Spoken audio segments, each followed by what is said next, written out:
The essence of government is power, and power, lodged as it must be in human hands, will ever be liable to abuse. That is a quote from James Madison, one of the fathers of the Constitution, who I've recreated today in Among Us, in order to investigate just how closely the rules and social contract of this game abide to the American Constitution. In our analogy today, the rules of the game are acting as our federal government, and we're getting to the bottom of whether or not what this game requires, as well as how the crewmates conduct themselves and their judicial system, undermines the Constitution. From the violation of due process to the mass surveillance, data collection, and the death penalty, we've got a lot to talk about today, and I've consulted a few lawyers who I thank for their time in ensuring that my interpretations are correct to the best of our abilities. And what's not a better place to start than the First Amendment of the Constitution, which reads as follows.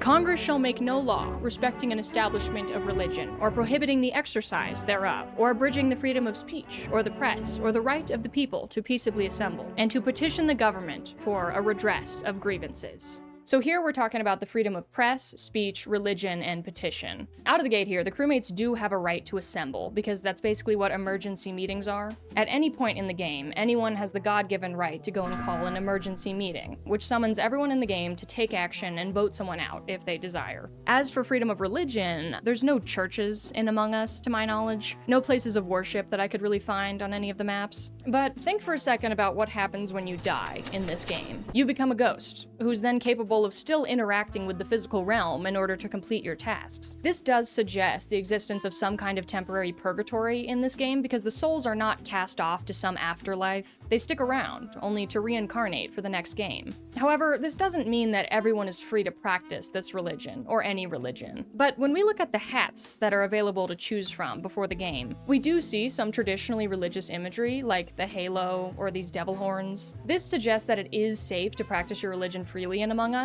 and there don't seem to be any rules against it, which is when a violation of the Constitution would occur, so I think we're in the clear so far. As for freedom of the press, we can look at the fact that everyone is free to share pretty much whatever information they want to during an emergency meeting. Freedom of the press doesn't necessarily require an organized newspaper, it just means that people can publish their own thoughts and opinions without government interference. There is some interference via censorship in the Among Us chat, which comes in the form of not being able to say swear words or slurs. Hate speech actually is protected under the First Amendment in the United States. The government can't restrict speech just because it's offensive or it uses slurs, but that protection is not absolute. Not all restrictions on free speech have been labeled unconstitutional, and I don't think that Among Us is crossing that line quite yet. But it definitely does cross it in a different way when you realize that nobody is able to talk outside of emergency meetings at all in Among Us. The chat box just doesn't exist as you're going throughout your day, which is kind of the equivalent of your right to speech being torn away. Because your speech is restricted so heavily, Among Us does violate the First Amendment. So let's take a peek at the Second Amendment, which reads as follows. A well-regulated militia being necessary for the security of a free state, the right of the people to keep and bear arms shall not be infringed.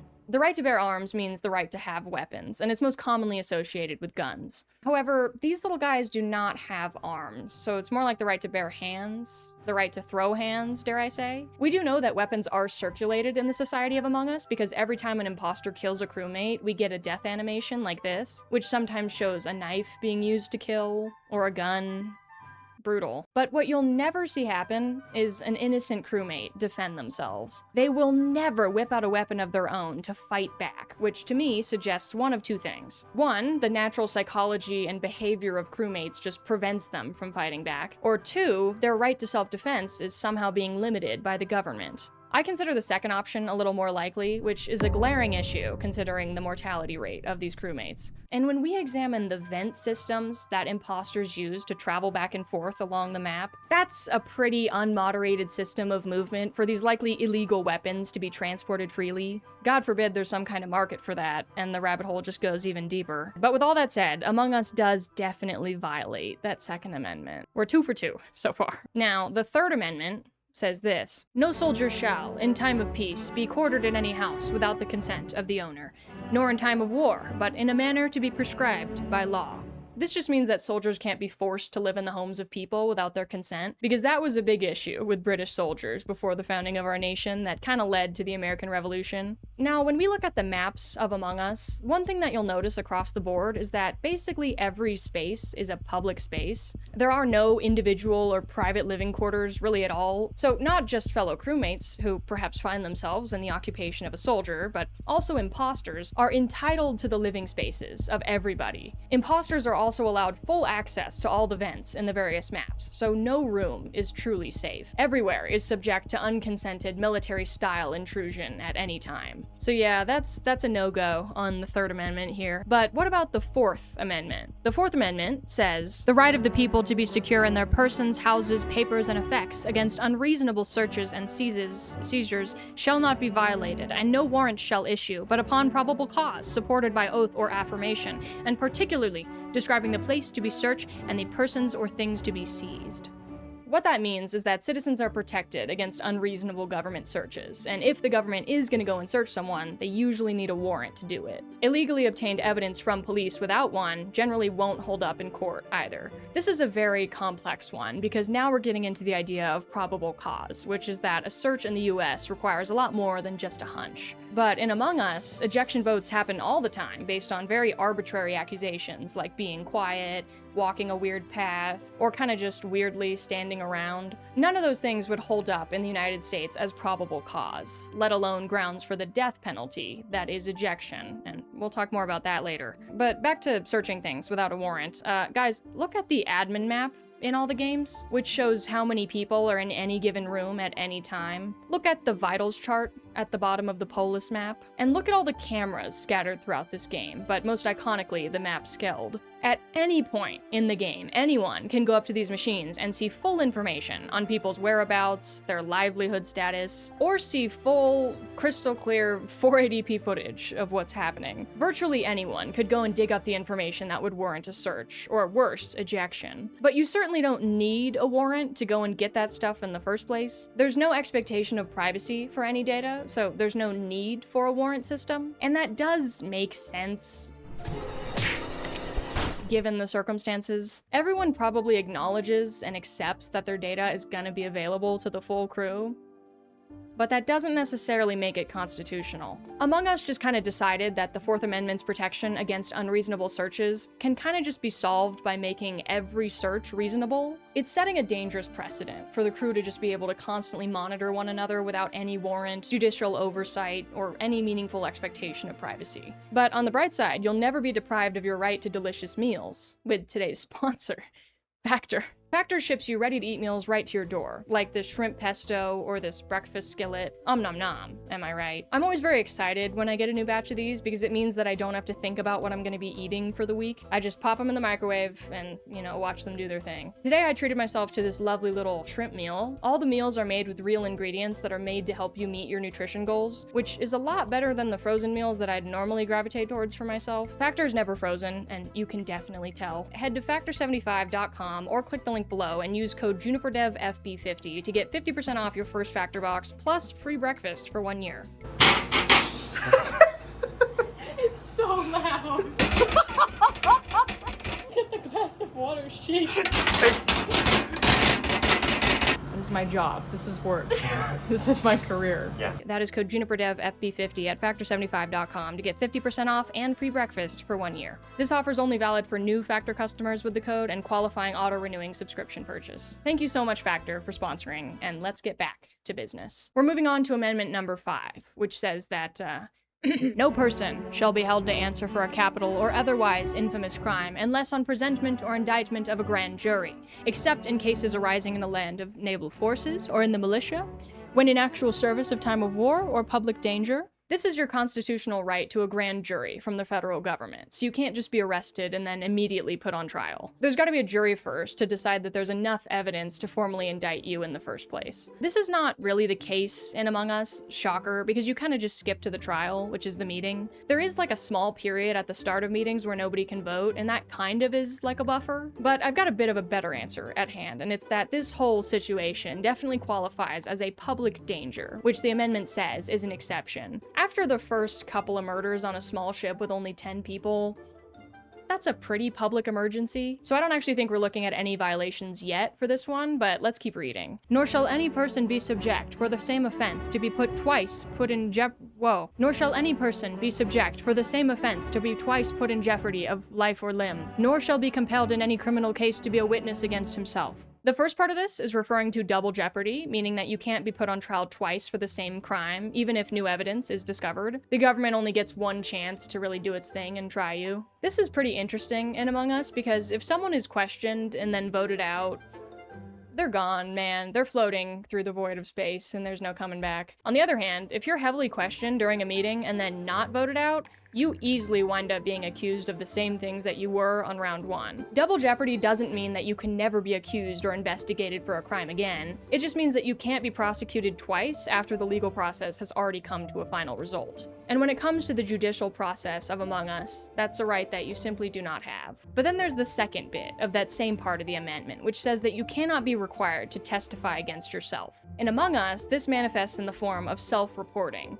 You can kill someone and then also be the one to report the body, which starts a trial. But by no means are you required to do that, and just like real life, it tends to be a bad idea. The last part of this Fifth Amendment says that nobody shall be deprived of life or liberty or property without due process of law. Due process means that nothing can be taken from you without following a fair and established legal system first. You generally have to be told what you're accused of, given a chance to defend yourself, there's a neutral decision maker, and it's based off evidence and law. So the question we currently have at hand is whether a 60-second emergency meeting can really constitute as due process. And the answer, unfortunately, is no. All it really takes is one crewmate going to the public square to spew an accusation faster than anyone else, and someone can be put to death in the blink of an eye. There's no chance for appeal if you are indicted, and there's no judge. You can be deprived of your life, liberty, and happiness in the span of a 15-second vote, and then killed. And this really doesn't get any better when we look at the Sixth Amendment, which says, in all criminal prosecutions, the accused shall enjoy the right to a speedy and public trial by an impartial jury of the state,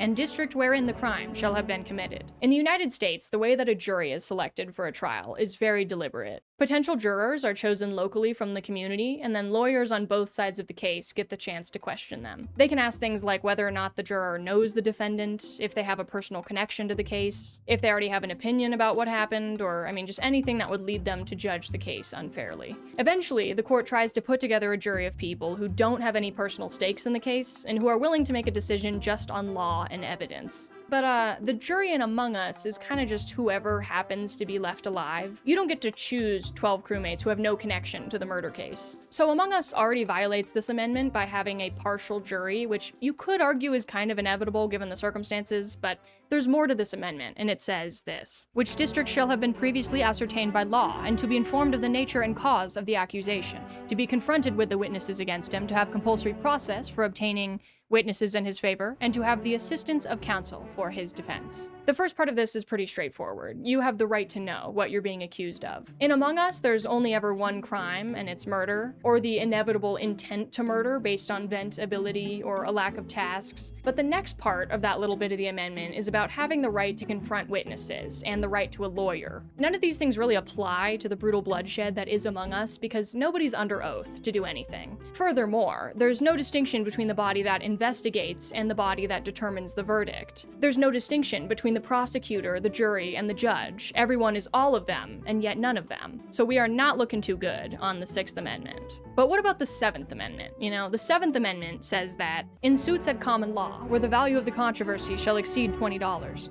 the right of a trial by jury shall be preserved, and no fact tried by a jury shall be otherwise re-examined in any court of the United States than according to the rules of the common law.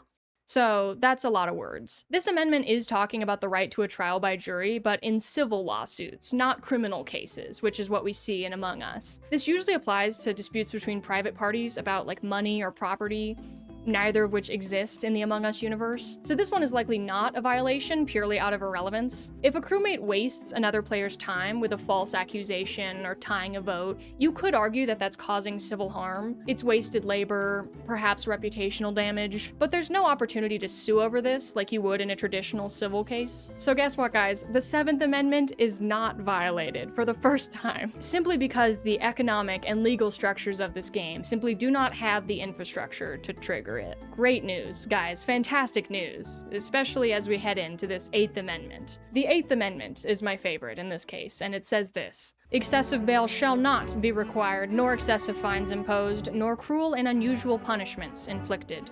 The phrasing of this amendment was adopted almost word for word from the English Bill of Rights in 1689. It was a direct response to some abuses from the British Crown, because back in the day, you could do something wrong and then be tortured for it. There is no torture in Among Us, which is good news, but there's also no prison system, no probation, no fines, which means that the only punishment available for basically any crime is ejection from the ship. Venting, for example, indicates that you are an imposter and you have the ability to kill, but you maybe haven't killed anyone yet, but you're punished as if you did. Turning off the lights in the ship for a few seconds has the same consequence as shutting down the oxygen systems that everyone needs to survive. It's really less of a question of whether death is an appropriate response to murder, and it's more about whether every crime deserves the same punishment. This creates a pretty serious constitutional problem. The 8th Amendment is supposed to eradicate punishments that are grossly disproportionate to the original crime. So the whole idea that everything in Among Us has the death penalty as its punishment does to me seem cruel and unusual, but it also isn't completely unprecedented. Ancient Athens had what were called Draco's laws, laws considered written in blood, where the death penalty was pretty dang common.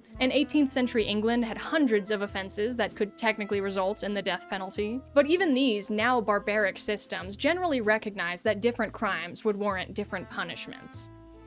And Among Us doesn't even do that. Constitutionally, that's pretty indefensible, so we're looking at a violation of the 8th Amendment. On to number 9. The 9th Amendment says that the enumeration of the Constitution of certain rights shall be not construed to deny or disparage others restrained by the people. Hang on. How to say disparage? Disparage. Right. To deny or disparage others retained by the people. Basically, just because a right is not stated in the Constitution doesn't mean that people do not have that right. This was put in place in order to make sure that the federal government wouldn't go on to overstep in the future and enlarge its powers. This is where I would say that the right to privacy from earlier with the data collection is really put under some scrutiny. It's thought to be implied, but not technically directly stated, that people in the United States have a right to privacy because of the 9th Amendment, and also some other amendments. And that goes for a lot of other rights as well. Now, because I don't see too many rights being stepped on in Among Us outside of the ones we've talked about so far, I think we're in the clear. Crewmates seem to have the right to freely travel, change maps, have children, customize themselves, do whatever they want after they finish their tasks. So it's looking like Among Us does not violate the 9th Amendment, guys. Let's go. But we still have one amendment left, and it's the 10th Amendment. And the 10th Amendment says that the powers not delegated to the United States by the Constitution, nor prohibited by it to the states, are reserved to the states respectively, or to the people. Basically, any powers that aren't given to the federal government go on to the more localized states. This one, much like the 9th Amendment, was put in place to make sure that no one body got too powerful. So in my highly technical analogy so far, the federal government has been the rules of Among Us, which means that the state government are the individual hosts of each lobby game. The individual laws that a state can set are the rules of the lobby. The number of imposters, how big everyone's vision cone is, whether you can see people completing tasks. So the question is whether the game of Among Us has ever overstepped on the game hosts, the state.